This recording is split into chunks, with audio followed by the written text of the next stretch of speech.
ये गजल है करीमुल्लाह कुरैशी साहब ने। वो आखने गल हिजर सुना के क्या कर से उन तोड़ निभा के क्या कर से ना ज़ाहिर दिता दीदार कदे बिच खाबा आके क्या कर से कद सतियां दिल दी कोठी थी बिच अखियां जाके क्या कर से ये अखियां हीरे मोती नी बिच नीर डबा के क्या कर से बसनीका उच्चे महलां दिया बिच झुगियां आके क्या कर से गे बाजे बज मसालां दे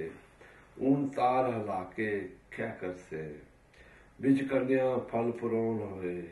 उन हथ जख्मा के क्या कर से ला बेवफाई दी काफी उन हंस हसा के क्या कर से जद लून बरूरी जख्मा से फिर मलमा ला के क्या कर से जिंद साड़ करैशी दी मुकी अग नवी तखा के क्या कर से कुरैशी साहब।